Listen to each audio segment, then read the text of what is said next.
This is an introduction video on how to perform the analysis using the chart. If you use your emotional blueprint chart, you will go through defining whether it's a lymphatic iris or not, and of course this one is, and then going through the analysis with the influencers as to whether they're analytical or expressive or mediator or catalyst. And so with the analytical, you're looking for pigment, and we really don't see any pigment here. The expressive is looking for open and closed lacuna, and we do have a couple here, but it's not too expressive. The mediator has the smooth fibers, and so they are quite a bit of a mediator, and so they would not be a catalyst because the catalyst is a combination of the analytical and the expressive. With your indicators, you want to look to see if they're anxiety tetanic. And with the anxiety tetanic, you're looking for the contraction furrows throughout the iris. We really don't see any here. This is just reflection along here.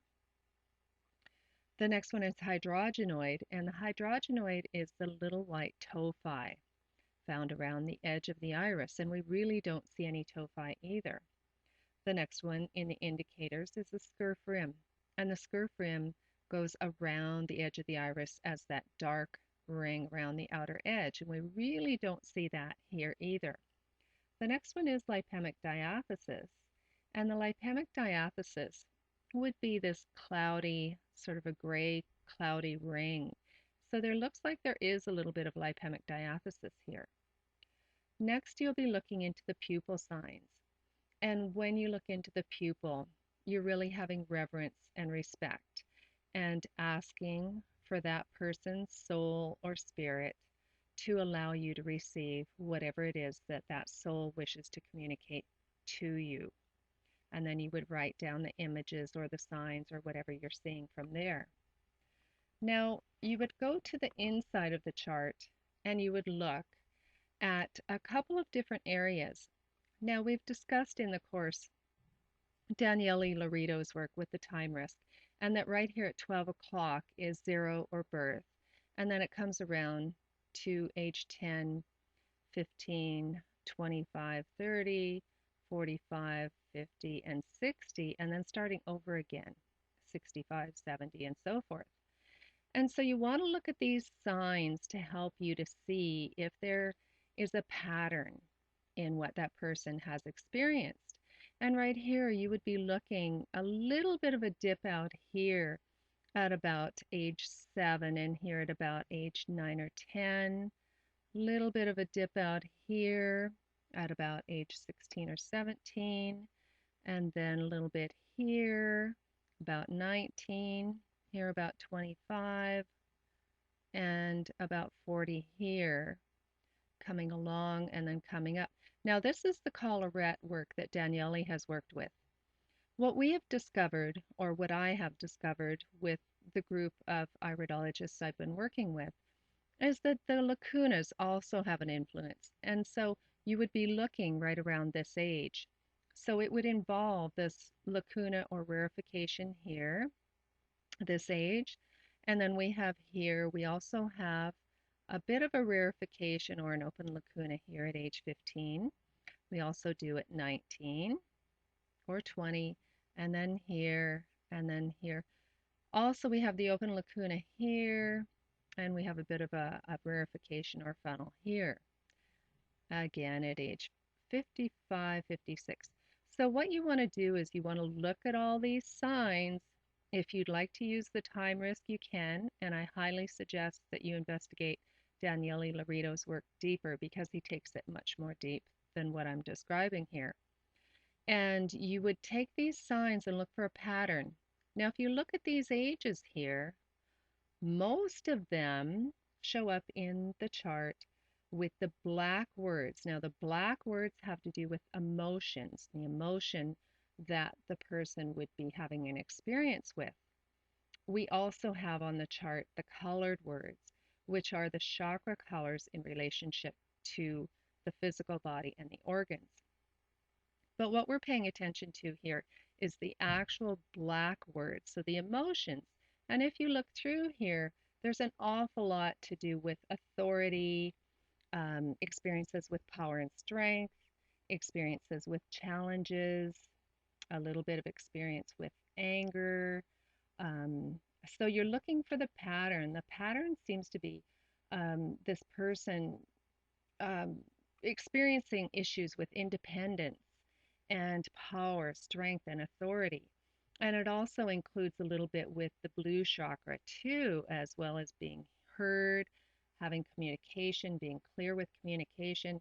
And so if you look at all these areas here, they really do have to do with this person being recognized and really having the experiences to help them to become independent and to help them to move into themselves and to actually explore communicating and being heard.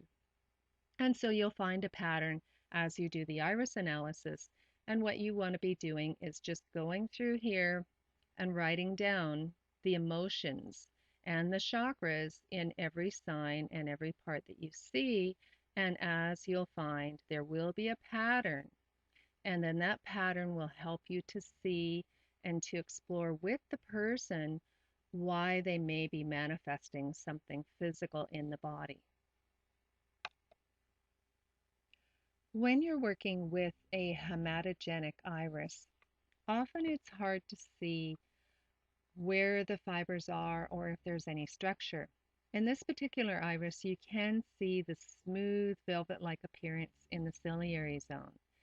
Often when you're looking into a hematogenic iris, it's very hard to see because there tends to be a lot of glare and a lot of lighting and reflection obscuring the iris fibers. In this particular one, you can actually see pretty good through the iris fibers in the ciliary zone.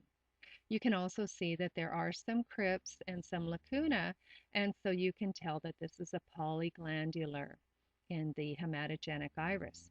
We also do have the Scurf Rim here too, and we have a couple of radial furrows. So these things help you to see what this hematogenic iris may be experiencing. And so, of course, using your chart, you would be going through with the influencers and to see if they're analytical or not. And you can still see pigment in a hematogenic iris. Here we have a little bit of pigment here, just a bit of an extra brown over top here. So we do have a little bit of analytical happening. And then we have to see if they're expressive. The expressive is with the lacuna and the crypts, and we do have some polyglandular here. So they would have a tendency towards having expressive influencers. The mediator would be if there was smooth fiber structure, or in the case of a hematogenic, just a smooth structure outside the collarette. And we do have the lacunas, so they're not a mediator, okay? They are polyglandular. And so they would not be a lot of a catalyst, like super expressive, but they would have a little bit because of the polyglandular and because of the little bit of pigment here. So then you want to look for your indicators, and the indicators would be anxiety, tetanic as the first one. And there you're really looking for a contraction furrow. It does look like there might be a little bit of a contraction furrow along here. So they could have a little bit of an anxiety tetanic indicator. Then you're looking for hydrogenoid. And of course, we know that hydrogenoid is those little white tophi, and we don't have any in the hematogenic iris. We look for the next indicator, which is the Scurf Rim. And the Scurf Rim is the dark edge around the iris. And yes, you can have that in a hematogenic iris. And so we do have the Scurf Rim, okay, or the ring of purpose. The next one is the lipemic diathesis, and it does look like a little bit here. And the lipemic diathesis is actually quite common in the hematogenic iris. And so we do have some lipemic diathesis here. At this point, you would be looking into the pupil and having the utmost respect and just asking if that pupil would like to communicate with you and to allow you to receive any messages or images. And you would be writing those down. Then you would open your chart and go on to the inside, where you'll be actually looking at the different timelines starting from 0, working down to 15, 30, 45, and 60.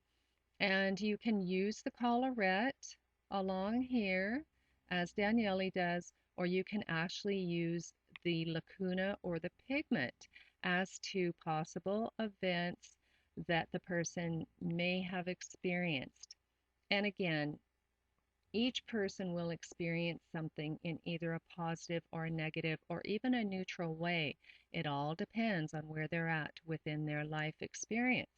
And so here we have some lacuna here and here and here. And so you would be looking at these on your chart and look at the black words, because the black words will give you the actual emotion that the person would be experiencing. And then you would be looking at the colors, the colored words for the color chakras. And you want to be looking at the chakras because the chakras will have be an indicator for you as to how the body is manifesting physically.